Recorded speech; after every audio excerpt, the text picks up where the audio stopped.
Grabe mga ka-dreamers, sobra talaga ako namangha sapagkat ang ganito palang deodorant ay may laman na singsing. Hindi nga lamang basta singsing sapagkat gold at silver nga raw ang makukuha riyan, o diba? Abay nang mapanood ko nga yan ay napabili agad ako ng deodorant dito sa Watson para aking masubukan. So yan mga ka-dreamers, nabili ko na nga pala itong Dove na roll-on. Grabe, yung napanood ko nga nakakuha sila rito ng singsing, yung isa gold, yung isa silver.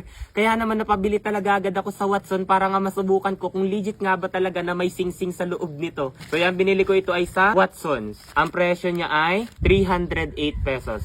So yan, unbox na natin. Unbox? Parang box, unwrap na natin. Yun. Okay, yan. Kulay blue. Yung napanood ko, ganito rin, Dove, tapos kulay pink. Pero ang binili ko nga ay kulay blue.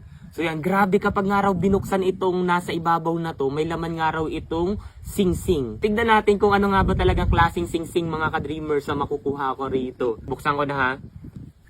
Yan. Kita ko ron, binutas lamang ito. So yan, I'm gonna use the scissor. Bango pala nito. Tingnan natin. Malamig. Bango. So yan, buksan na natin mga ka-dreamers. Tingnan na, close. Hilahin ko na kung talaga nga bang mayroong singsing dito sa loob. Yan, medyo maganit siya. Ayan. Yun. Ito mga ka-dreamers, para may ano rito. Sundutin ko lang. Ito. Ito. Ayan. Ito. Ayan. May singsing din mga ka-dreamers. Ayan o. Hilahin ko lang. So yan, grabe kakulay, katulad nung nakita ko nga, gold siya. Ayan o. Oh. So yan, grabe. Oh.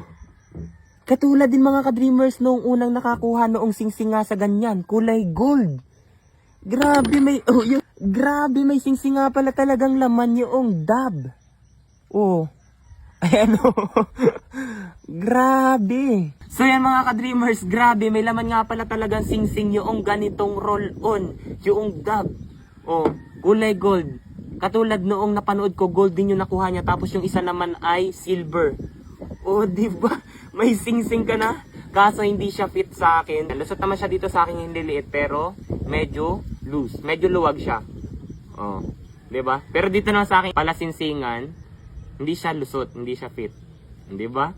So yan, oh, di ba may singsing nga pala talaga rito. So yan, charot lang, nilagay ko talaga yung singsing. So yan, wala talaga mga ka-dreamer singsing dito kanina. Inilagay ko lang yung singsing talaga. Yan. Hindi pala talaga legit na may singsing na nakalagay nga rito sa loob ng Dove dito sa kanyang parang pindutan. Di ba? Pero ang mahalaga, mabango naman. Worth it. Whew! Oh, 49,500. I won 83,100. Ngayon mga ka-dreamers, tuturuan ko kayo kung paano kumita ng napakalaki rito kay PH Pasay. Nasa comment section lang ang link para mag-register at mag-deposit. Huwag nyo kalimutan mag-screenshot sapagkat mamimigay ako ngayon sa GCash. So yan, maglaro ako ngayon dito kay Super Ace. Play! Ito yung pinakamaganda, scatter agad sapagkat may 10 spins siya mga ka-dreamers. 400 na agad oh. O yan yung scatter na sinasabi ko. Napakaganda niyan dito kay PH Pasay. Play! 800 agad. Oh, 1-2. 1-2. 1-2. 1-2. 4,000. 2-4. 1-2. 2-4. Oh, 49,500. 5,000. 10,000. 1,000. Grabe! Tingnan niyo mga ka-dreamers. Look at this. I won 83,100. Ang akin lang tinaya, 200 pesos. Oh, di ba napakadali lamang talaga kumita rito kay PH Pasay. Kaya kung nais nyo rin kumita mga ka-dreamers, nasa comment section lang ang link para mag-register at mag-deposit. Huwag kalimutan mag-screenshot at ilagay sa comment section sapagkat mamimigay ako sapagkat nanalo nga ako. Daming sapagkat pero dahil ako'y tuwang-tuwa, mag-register at mag-deposit na kayo. Yun lang.